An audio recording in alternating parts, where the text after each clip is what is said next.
Sean bienvenidos.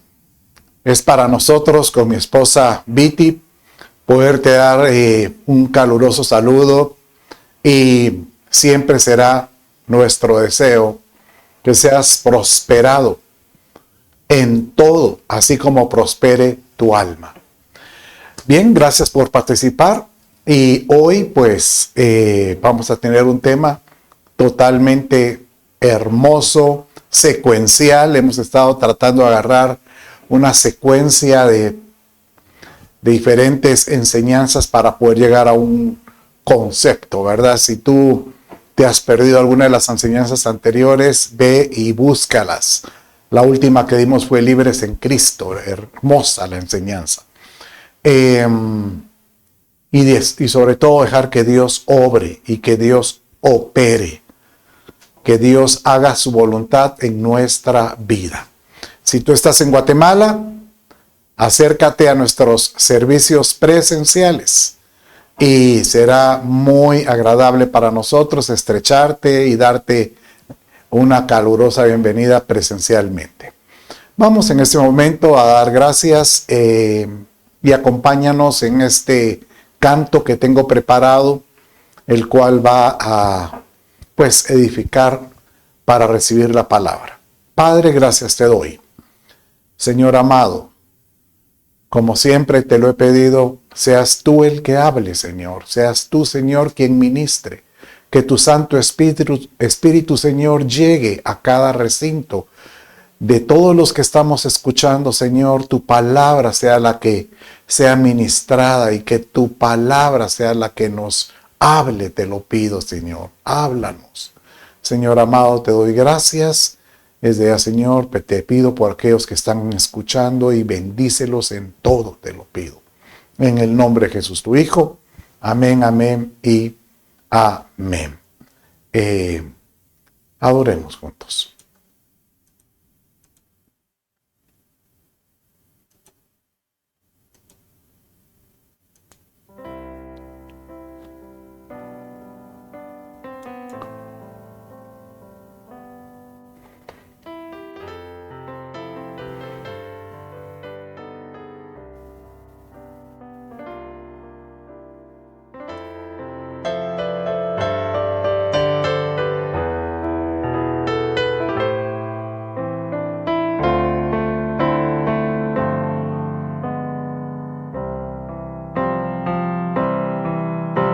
Te amo, Señor, fortaleza mía,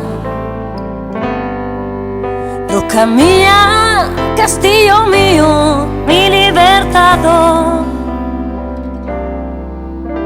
Dios mío, en ti confiaré. Tú eres la roca y la fuerza de mi salvación.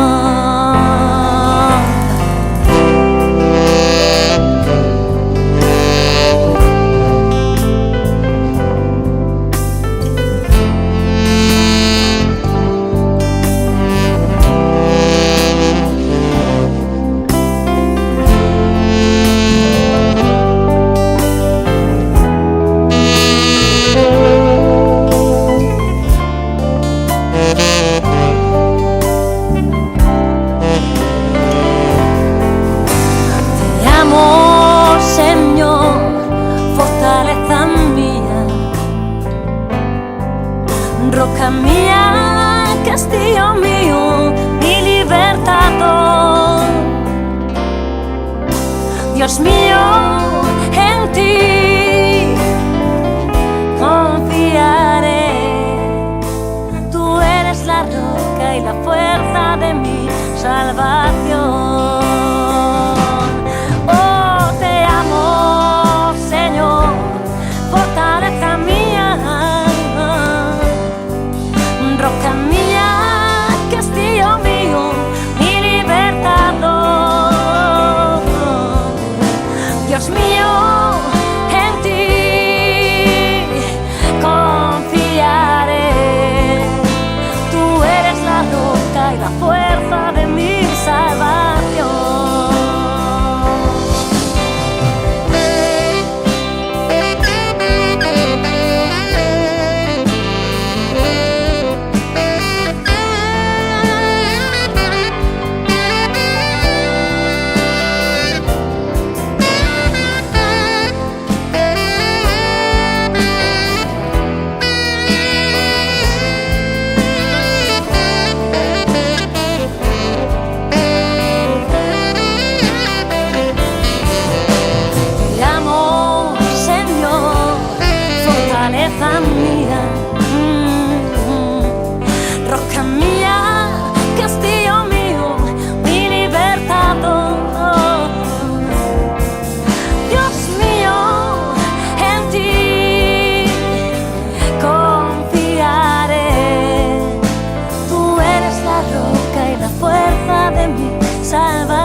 la roca y la fuerza de mi salvación. Tú eres la roca y la fuerza de mi salvación. Oh Señor, tú eres la roca y la fuerza de mi salvación.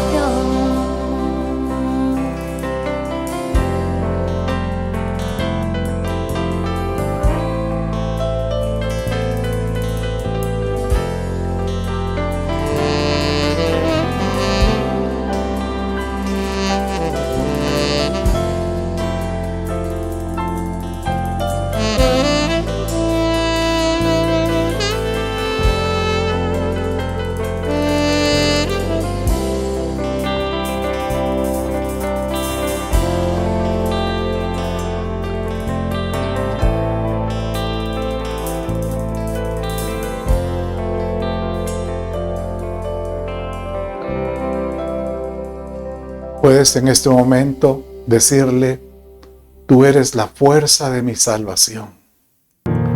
Vamos en este momento a adorar con nuestras palabras.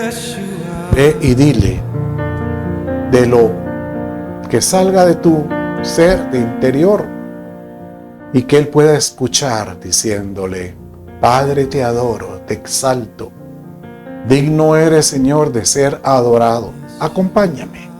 Digno eres de ser adorado, exaltado. Digno eres, Señor, de toda adoración, porque tú eres nuestro refugio, tú eres nuestra roca, tú eres nuestro castillo fuerte. Te adoramos, Señor. Gracias. Gracias, Padre. Gracias. Padre mío, digno eres. Aleluya. No hay como poder tener siempre un motivo para adorar. Tener ese deseo que salga de tu interior para decirle: Padre, aquí estoy para bendecir tu nombre, para exaltarte. Hazlo, porque es bueno, dice la Escritura. Y pues quiero en este momento solo dar gracias por aquellas ofrendas que algunos han tenido a bien creer en este ministerio y han enviado, depositado o han traído cuando vienen los domingos. Siempre es mi obligación como una ofrenda presentarla al Señor. Padre, por tu gracia y por tu misericordia, tú has bendecido a un pueblo y le has dado, Señor, de tu abundancia. Mas hoy te pido, Señor, multiplica esa ofrenda, multiplícala de tal manera que crezca en sus vidas, no solo monetariamente, sino espiritualmente, bendiciéndolos, guardándolos, protegiéndolos. Te lo pido de todo mal. En el nombre de Jesús, tu Hijo, te doy gracias. Amén, amén y amén. Bien, bueno, hemos estado pues tratando de encontrar una respuesta a muchas de las cosas que suceden en la vida del creyente.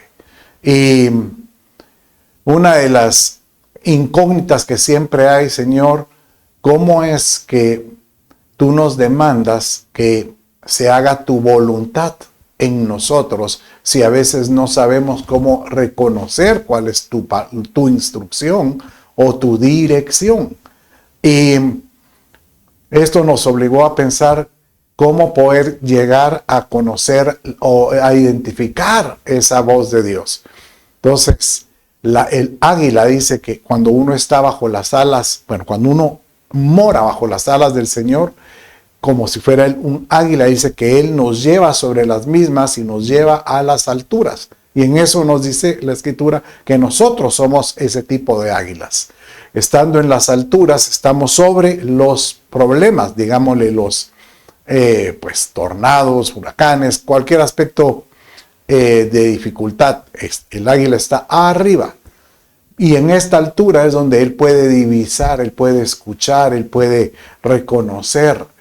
Y para poder subir a estas alturas, el águila tiene que aprender a despojarse de todo peso. y al mismo tiempo se tiene que sentir libre. Y por eso hablamos el tema de la semana pasada fue libres en Cristo, ¿verdad? Y esto pues para poder nosotros mantener esa libertad, nada menos que es necesario ser fortalecidos en el Señor resistiendo.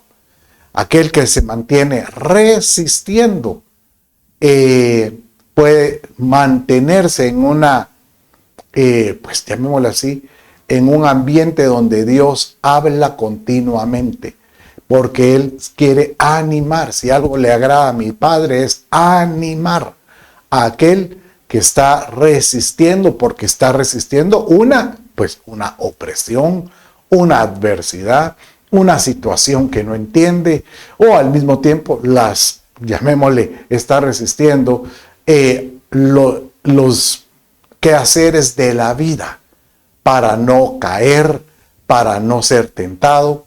Y al Padre le agrada cuando uno logra fortalecerse en Él para resistir. Y es por eso que en la Escritura nos habla de que hay diferentes formas o algunas diferentes resistencias, ¿verdad? ¿Contra qué hay que resistir, verdad? Y definitivamente a quien hay que resistir, y ese es el tema que vamos a ver, es al enemigo de nuestras almas. Porque este llamado diablo, Satanás, el príncipe de las tinieblas o el hombre fuerte, como le quiera llamar, Dios lo reprenda en el nombre de Jesús, solo viene a matar, robar y destruir. Y si algo quiere hacer es quitarte ese eslabón, esa conexión, ese vínculo que tú tengas con las cosas de arriba, con lo que Dios tiene. Entonces, Pedro hace mención de esto de esta manera diciendo, podemos resistir firmes contra este enemigo, creyendo por la fe. Este verso que vamos a leer ahorita, pues se antepone, y ese solo te lo voy a recitar. Dice así en el verso 7 de primera Pedro 5, dice: humillaos pues bajo la mano poderosa de Dios, o bajo la mano de Dios, echando vuestra ansiedad, echando tus afanes, tus angustias, preocupaciones, cualquier cosa que te molesta, echándosela a Él. ¿Por qué es necesario? Porque dice, y aquí es donde leemos pues este verso: sed de espíritu sobrio, al echar pues toda ansiedad en la cruz al Señor, y estemos alertas, porque vuestro adversario el diablo, o sea, anda al acecho, como león rugiente, buscando a quien devorar. ¿A quién está buscando devorar? Aquellos que andan totalmente ansiosos, afanados, temerosos, o sea, preocupados por algo, y que han botado el escudo, la resistencia. Pero resistid, le dice, firmes en la fe, sabiendo que las mismas experiencias de sufrimiento se van cumpliendo en vuestros hermanos en todo el mundo. Bien, aquí hay que comprender esto, ¿verdad? El concepto aquí de sufrir no es aquel concepto del dolor y pare de sufrir. No, uno puede tener, por ejemplo, una angustia y eso lo hace sufrir. Y aunque no tenga dolor corporal, pero el temor, el miedo a algo, ¿ahora qué va a pasar? Eso pues hace que uno de alguna manera se sienta como una opresión, y eso crea pues algún tipo de sufrimiento emocional, ¿verdad?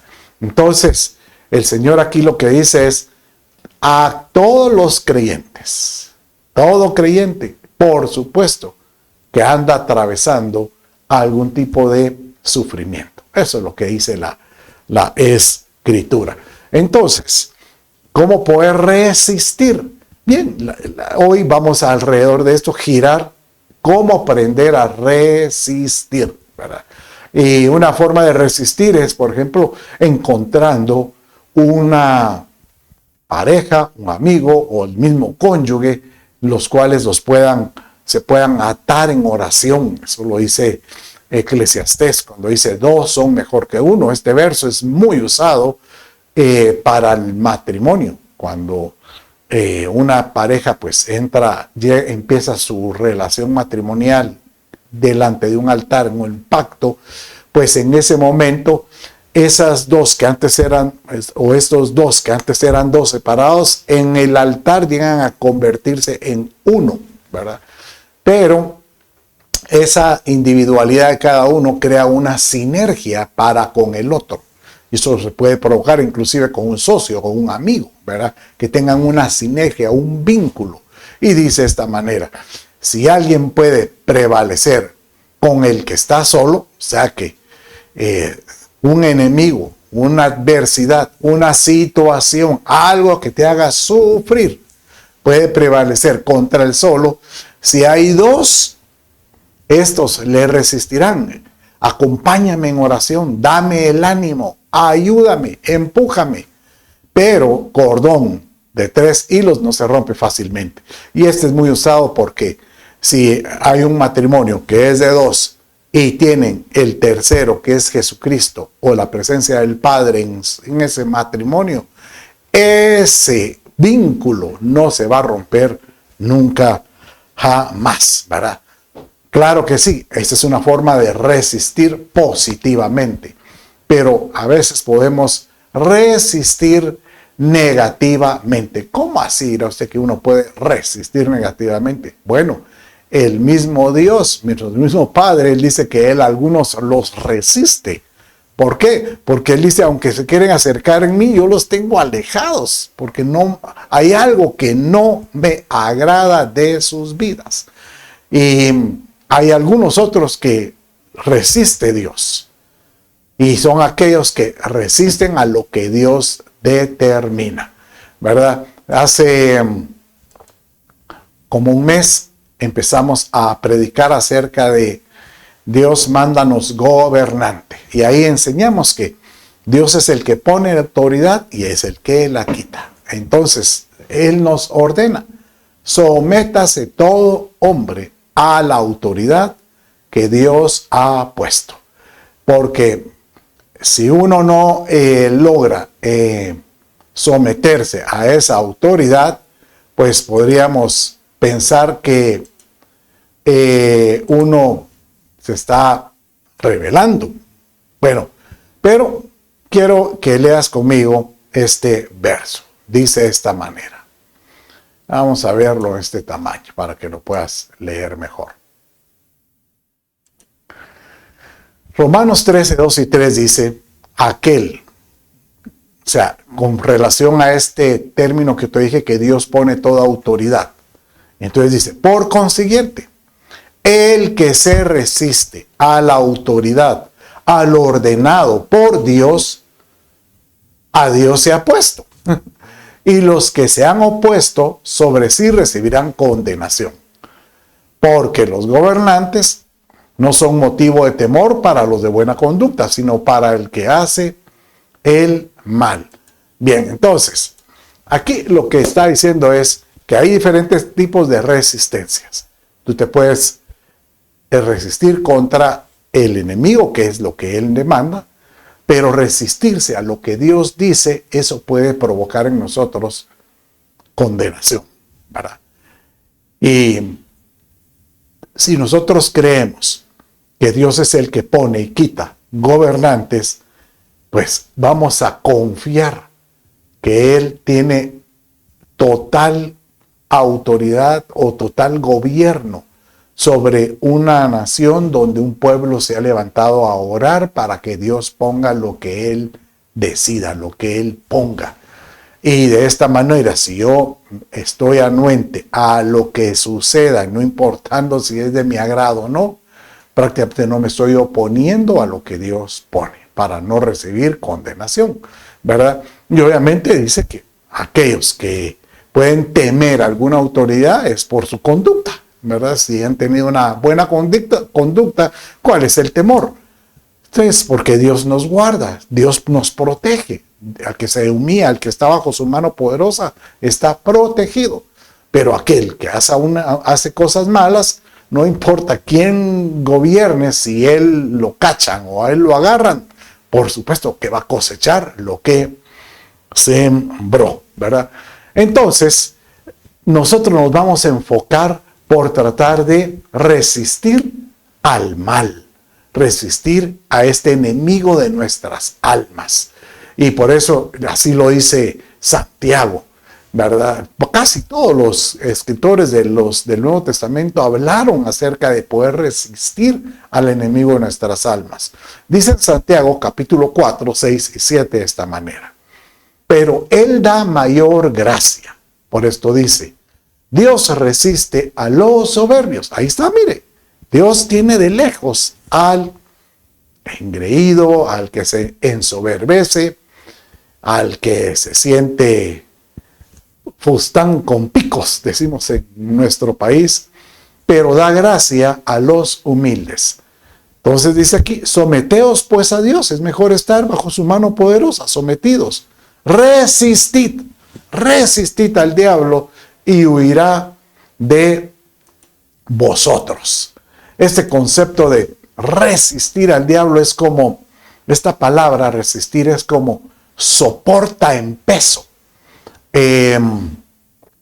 La prueba hay que soportarla, dice. Entonces, como aquel que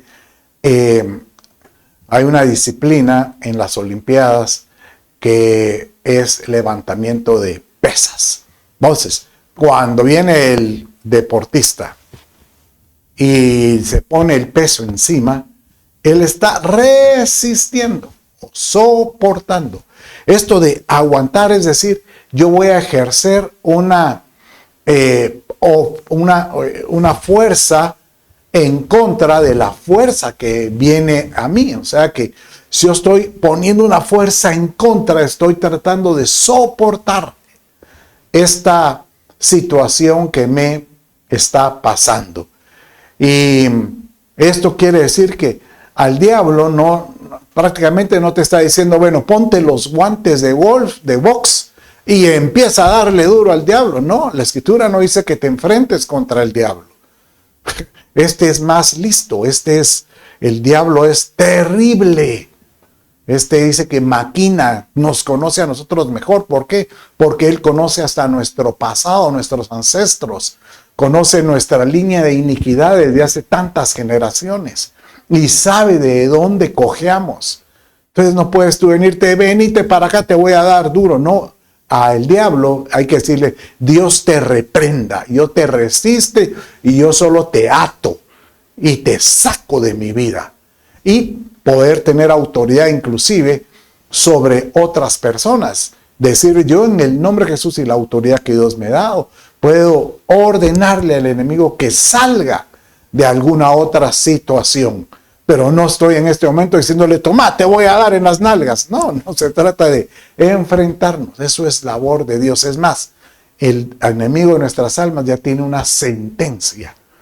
A mí me agrada mucho el comentar esto, de que si el diablo viene y te acusa, porque es un acusador, recordándote tu pasado, tú le puedes recordar, tal vez tú me recuerdas mi pasado, pero yo ya me arrepentí y mi pasado quedó olvidado. Pero yo te voy a recordar tu futuro.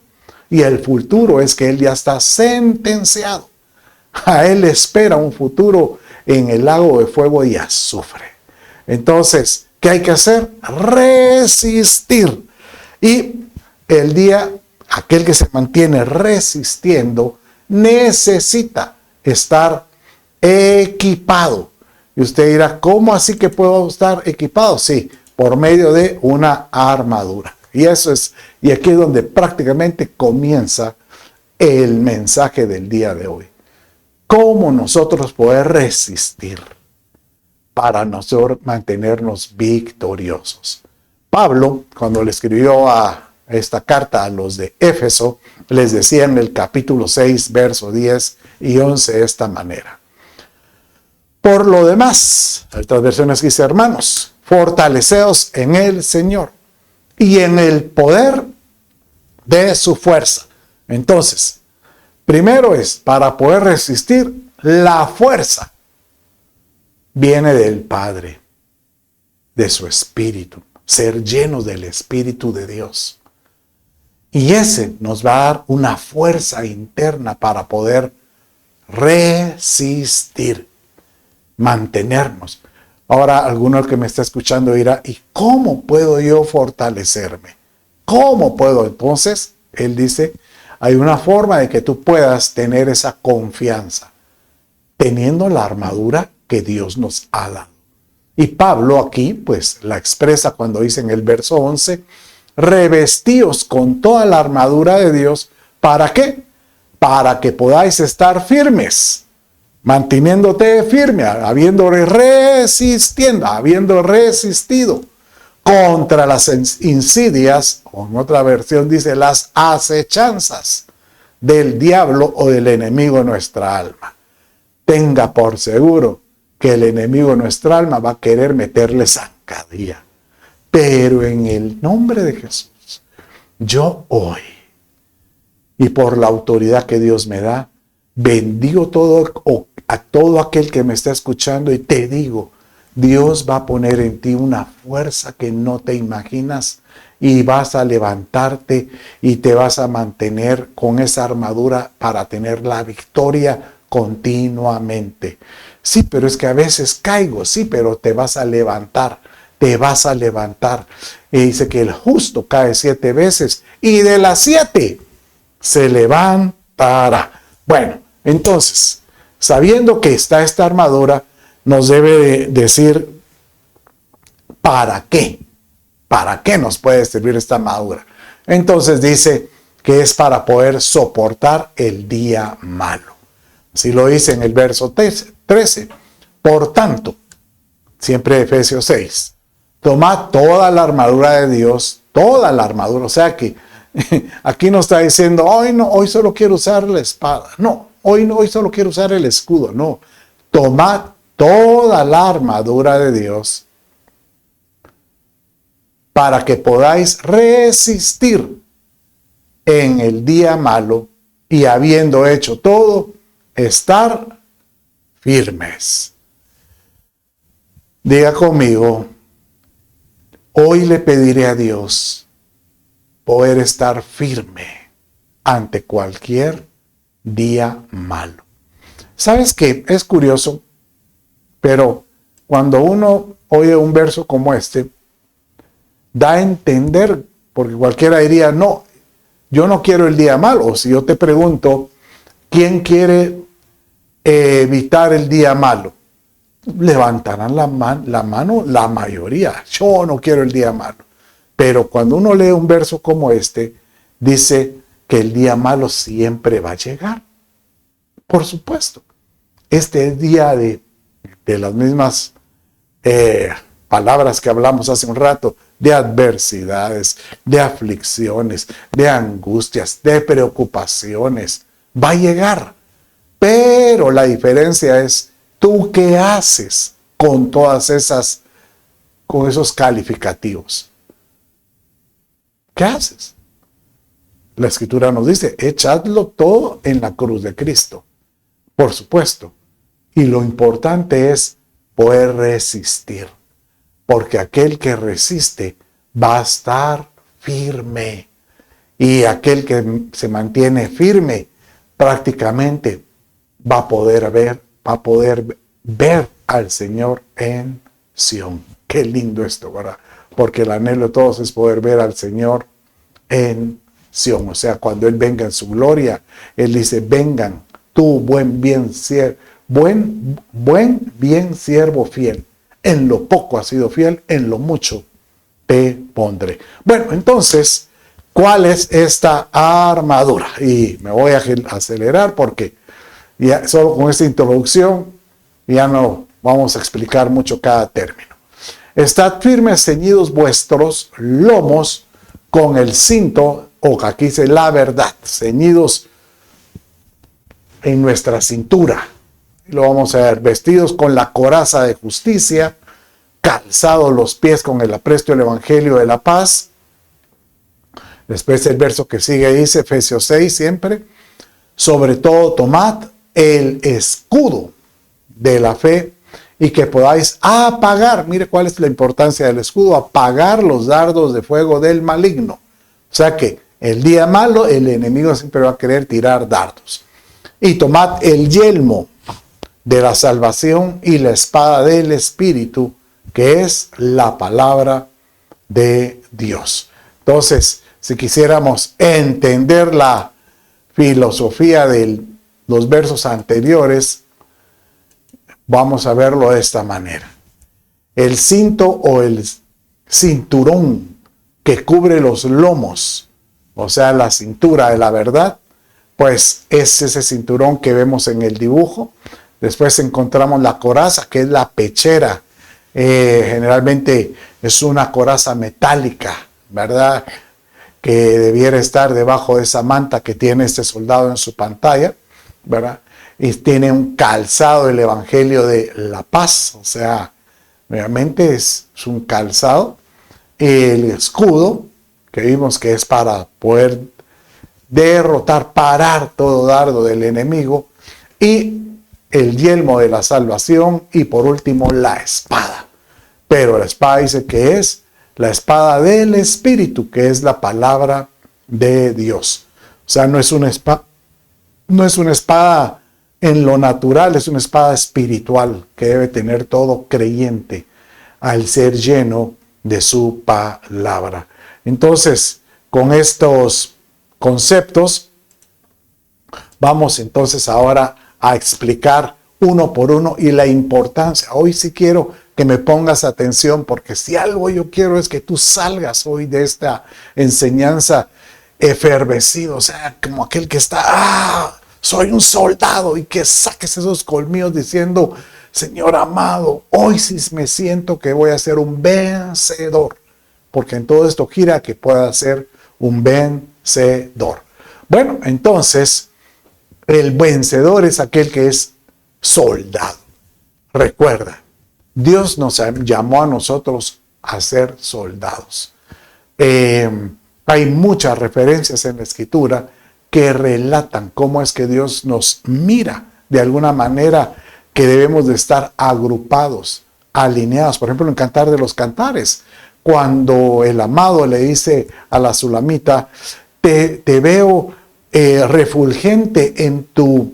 Ella estaba pues saliendo en una especie de trono cuando estaba casada, y alrededor de ella dice que miraba los valientes que la cubrían, y dice que estaban con sus abanderados, atrincherados, o sea, le decía, te miro como líneas de ejército, como ejército en línea, atrincherados, listos para pelear, ¿verdad? Y hermoso, porque realmente el Señor nos mira que debemos de ser soldados que estemos listos. ¿Y por qué? Porque el día malo siempre va a llegar, pero aquel, mire, ¿sabes? Yo lo que digo es que aquel que está firme, que ha logrado resistir, aunque vengan penalidades, sufre penalidades conmigo, no las va a lamentar. No va a estar ahí llorando, no va a estar ahí golpeándose el pecho, no. Sencillamente va a estar atrincherado diciendo, Señor, puedo estar viendo esa lluvia fuerte, puedo estar viendo esa penalidad que me está queriendo quitar la paz, pero como buen soldado de Jesucristo, aquí estoy atrincherado, firme, resistiendo, solo esperando a que pase la tormenta. Y sabes una cosa, en todo esto, la prueba pasa. La prueba pasa, eso lo dice la Escritura. La prueba siempre, cuando entra, así como llegó, se va, ¿verdad? Y en su misericordia, pues poderle decir, Padre, te doy gracias. Bueno, entonces miremos el primer grupo que vimos, que era el cinto de la verdad. Primero hay que entender, este cinturón cubre la parte, dice, de los lomos. O sea, si quisiéramos entenderlo, está a nivel de la cintura. No es un cinturón delgadito, sino que es un poco ancho para proteger la parte baja de la espalda. Y esta, de alguna manera, no es que ayuda pues para sostener. Inclusive usted ha visto que algunos levantadores de pesas se ponen un cinturón, un cinto, porque cuando hacen el esfuerzo, así no evitan golpearse o darle ese golpe a los lomos, a la parte baja de la espalda, donde se encuentran ciertos órganos internos, ¿verdad? Entonces, es como decir, está sujeto, él tiene sujeto estos órganos internos que son, pues ahí está, por ejemplo, la parte del vientre, el estómago, estos órganos internos que son los riñones, está la uretra, la próstata, las partes íntimas del hombre y la mujer, entonces dando a entender que está cubriendo los deseos de la carne. Cuando habla de que tenemos que tener ceñidos los lomos, es porque hay que tener sujeto los lomos. Otra forma de también expresarlo es que en la antigüedad, cuando iban a la guerra, generalmente, si eran los hebreos, ellos utilizaban una túnica, una bata larga, que únicamente tenía un orificio, 3 orificios, el de la cabeza y los 2 brazos, bueno, y el de las piernas. Entonces, cuando llegaban ellos a la guerra, tenían que ceñirse la túnica. Entonces agarraban la falda en la parte baja, la metían entre las piernas y se la envolvían alrededor de la cintura y la amarraban. Y con esa forma podían tener libertad para poder correr, para poder desplazarse, para poder atacar al enemigo. Pues el Señor utilizó esa expresión varias veces para decirles: cíñanse los lomos cuando vayan a la guerra, ceñidos los lomos. Pero ¿cómo los vamos a ceñir espiritualmente hablando? Pues primera es el cinto de la verdad. Juan 4:23 dice de esta manera: pero la hora viene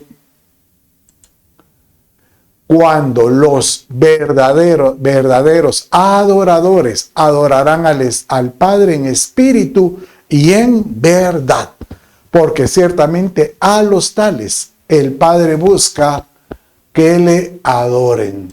A los tales. O sea que el cinto de la verdad, para poder nosotros estar apercibidos, listos para la guerra, es necesario que yo tenga la verdad, que es Jesucristo. Jesucristo dijo: yo soy el camino, la verdad y la vida.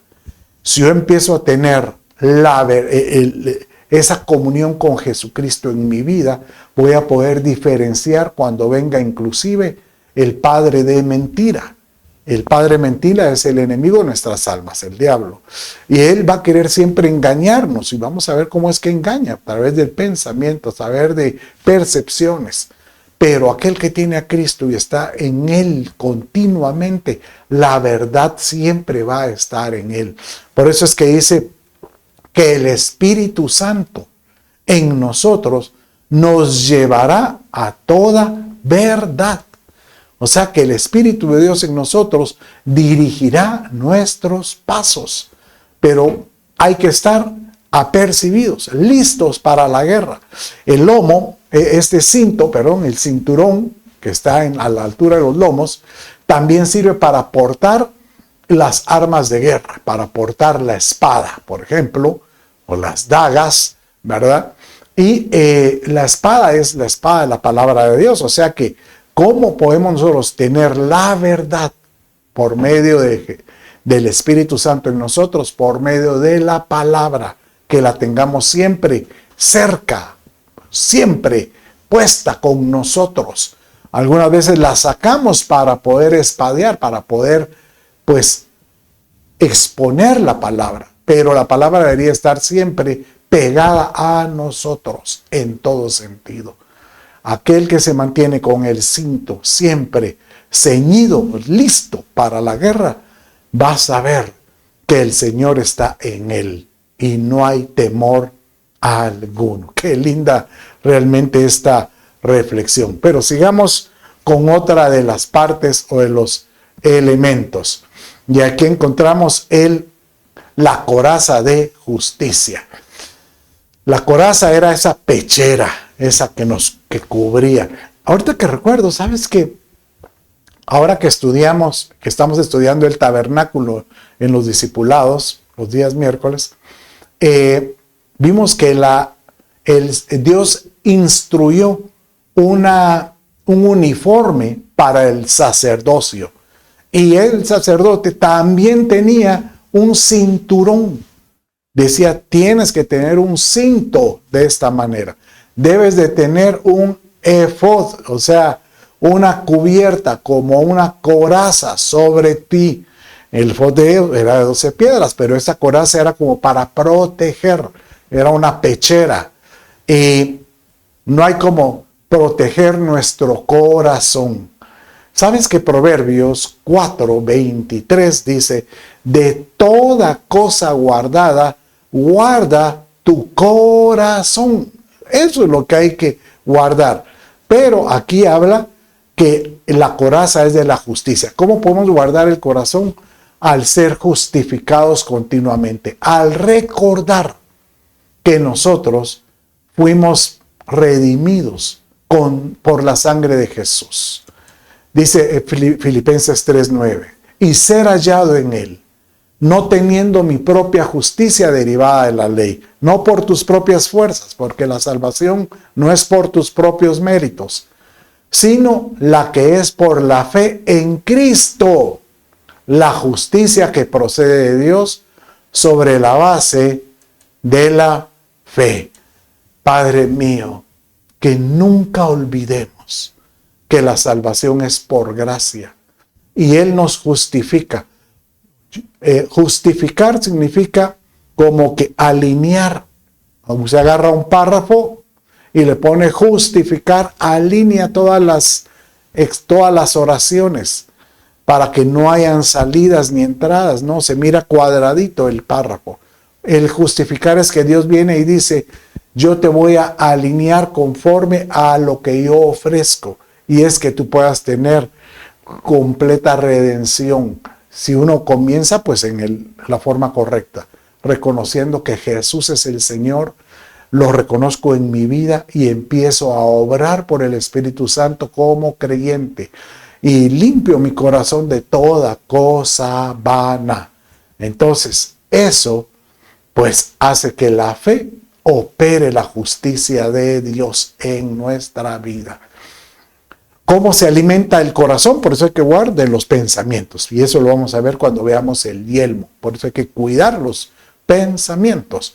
Pero después dice que el tercer elemento que mencionaba era calzados, el evangelio de la paz. ¿Para qué sirve un calzado? Pues para proteger los pies. Pero ¿para qué? Para darnos a nosotros la habilidad de poder andar, caminar, para poder recorrer.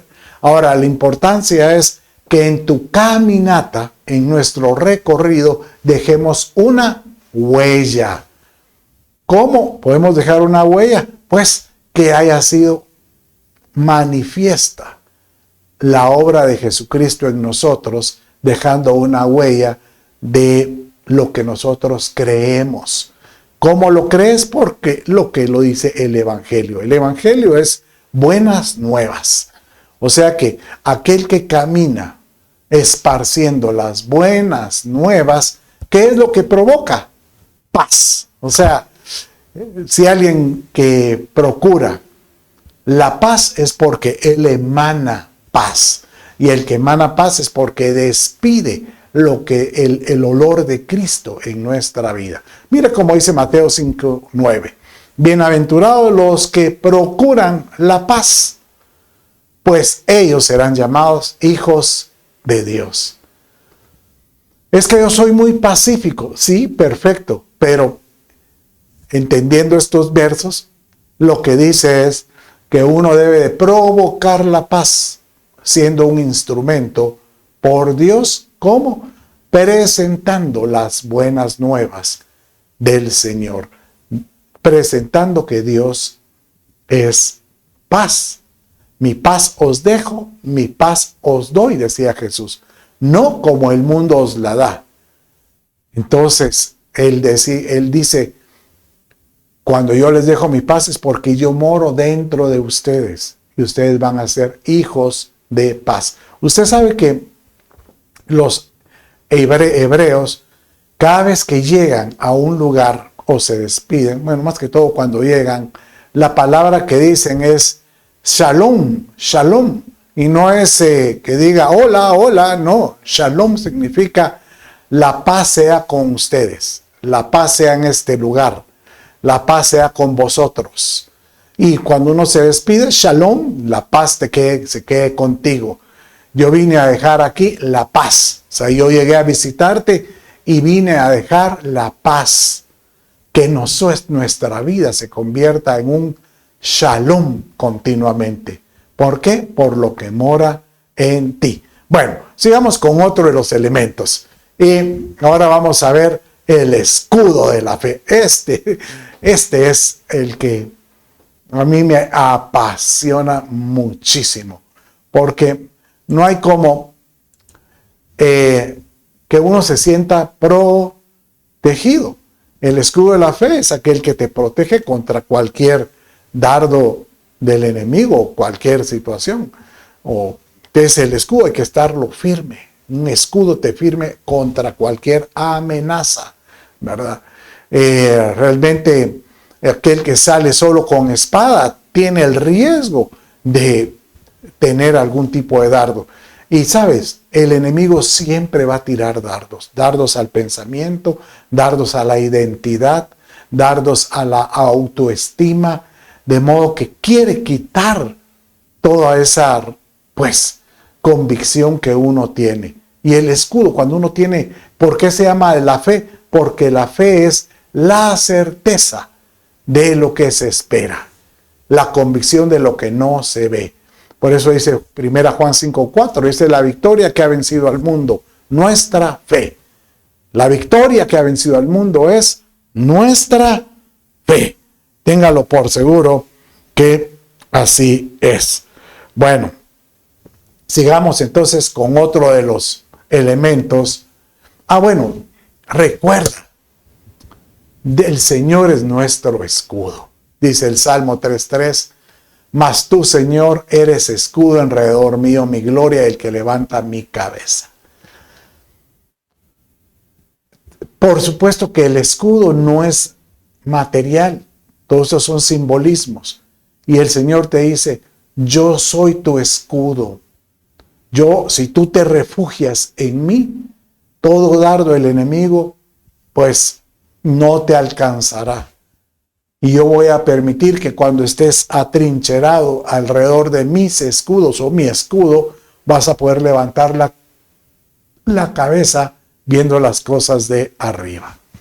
Bueno, siguiendo con los elementos, el yelmo. El yelmo es esta parte que cubre la cabeza o podríamos decir los pensamientos. 2 Corintios 10:4-5 dice, porque las armas de nuestra contienda no son carnales, sino poderosas en Dios para la destrucción de fortalezas, destruyendo especulaciones y todo razonamiento altivo que se levanta contra el conocimiento de Dios, poniendo todo pensamiento en cautiverio a la obediencia de Cristo. Sabes que esto es tan importante porque tus pensamientos, lo que tú dejas que penetre, eso permea al corazón. Transformados pues, dice Romanos 12:2, por medio de la renovación de vuestra mente, de vuestro entendimiento. Uno se transforma, uno cambia conforme a lo que uno escucha. Y lo que uno escucha te puede destruir como te puede edificar.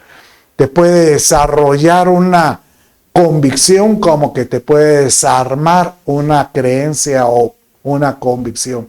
Lo ideal es estar cautivo a la obediencia de Cristo por esos pensamientos. Después tenemos la espada. Casi estamos por terminar, pero quiero adelantar porque quiero ministrar. Porque la palabra de Dios es viva y eficaz y más cortante que cualquier espada de dos filos, que penetra hasta la división del alma y del espíritu. Recuerda, la espada es la palabra de Dios. Para poder, aquí es interesante porque tenemos un arma ofensiva, que es la espada, y una defensiva, que es el escudo. Entonces necesitamos la fe y la palabra para poder atacar y defendernos. Con la fe podemos defendernos. Creo que la palabra de Dios nos perfecciona. Así lo dice 2 Timoteo capítulo 3, 16-17. Toda escritura es inspirada por Dios y útil para enseñar, para reprender, útil para enseñar, para reprender, para corregir, para instruir en justicia, a fin de que el hombre de Dios sea perfecto. La palabra de Dios perfecciona, equipado para toda buena obra. Oye lo que te digo. Llénate de la palabra, llénate de sus promesas. No es que andes con la Biblia bajo el brazo, no. Que cada verso de estos, un verso, pueda cambiar algo en ti. Esto es lo más hermoso, cuando un verso hace una transformación.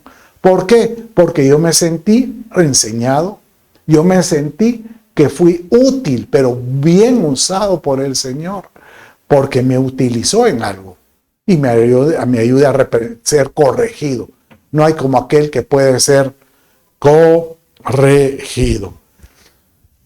Y después, el último verso de esta serie de recomendaciones que da Pablo en la armadura de Dios, él dice que aquel que ha sido armado, el que tiene la armadura completa, entonces va a poder estar en las alturas y va a poder escuchar la voz de Dios y ser escuchado. Por eso dice Efesios 6:18, con toda oración y súplica, orad en todo tiempo en el Espíritu. O sea que aquel que está con la armadura de Dios, con el cinto listo para la guerra, listo, con la coraza, guardando su corazón, con el apresto del Evangelio, presentando, dando testimonio donde quiera que vaya, con el escudo de la fe, creyendo ante cualquier adversidad de temor, de cualquier voz que oiga, y la espada, el Espíritu, aquel que se mantiene con esto, tenga por seguro que sus oraciones van a ser escuchadas. Sus súplicas van a ser escuchadas porque salen de un ser espiritual. Y por eso dice, velad con toda perseverancia y súplica por todos los santos. Tú te vas a poder poner a la brecha por alguien más. Tú te vas a poder poner en medio de cualquier adversidad contra un familiar tuyo, contra cualquier amigo tuyo. Cuando alguien te pide, ¿puede orar conmigo? Se va a meditar. Yo me he estado vistiendo con la armadura de Dios. Claro que puedo contra esa adversidad. Por supuesto, porque Dios nos ha dado esa autoridad. ¿Sabes una cosa? No hay cómo caminar vestido con esa, pues llamémosle, no lo mires como una carga más, porque a lo mejor alguien está diciendo, una armadura más, me pareciera como que si tuviera que tener algo más encima y yo no quiero. No, el Señor te dice, fortaleceos en mí y en el poder de mi fuerza. Solo derrámate y ponte bajo el Señor, ármame, entréname, equípame, dame de tu armadura y ten por seguro que qué padre no va a cuidar a sus hijos. Por supuesto que lo va a cuidar. Si has estado atravesando alguna situación adversa, no tengas temor. ¿Sabes? El Señor te dice, yo tengo el control de todo. En 2 Crónicas 26 dice así, con esto finalizo. Y dijo, oh Señor, Dios de nuestros padres, ¿no eres tú Dios en los cielos? Y no gobiernas sobre todos los reinos de las naciones. En tu mano hay poder y fortaleza. No hay quien pueda resistirte. En otras palabras está diciendo, No te resistas, solo déjate llevar. Deja que el Espíritu de Dios tome tu vida. Deja que el Espíritu de Dios gobierne tu corazón. Y de esta manera, Él va a empezar a hacer una obra hermosa, gloriosa en tu vida. Hoy estoy seguro que le he estado platicando más de alguien. Y hoy el Espíritu Santo me dice, no temas, no temas. He aquí yo estoy contigo. Solo sométete, solo déjate llevar, solo permite que el Espíritu Santo descienda ahí donde tú estás. Si tú has estado atravesando alguna situación que sientes que estás sufriendo por angustias, por pues cualquier tipo de cosa, ya sea en tu economía, en tus relaciones familiares, en tu trabajo, en tu salud, hoy el Señor te dice, solo confía, yo tomaré el control. Repite ahí conmigo, Dios mío, hoy me entrego a ti y hoy te pido que Jesús sea mi Señor, mi Salvador, el centro de mi vida. Perdona mis pecados, dame la vida eterna. Espíritu Santo, ven. Padre mío, yo bendigo a todo aquel que me ha estado escuchando y te ruego, Señor, que hoy lo fortalezcas y muchos de los que estén aquí sean revestidos con el poder de tu fuerza, con la armadura tuya y se mantengan victoriosos en el nombre de Jesús. Amén. Bueno, mis amados, con esto damos terminado el servicio. Te bendigo y que el Señor te dé la victoria. Bendiciones.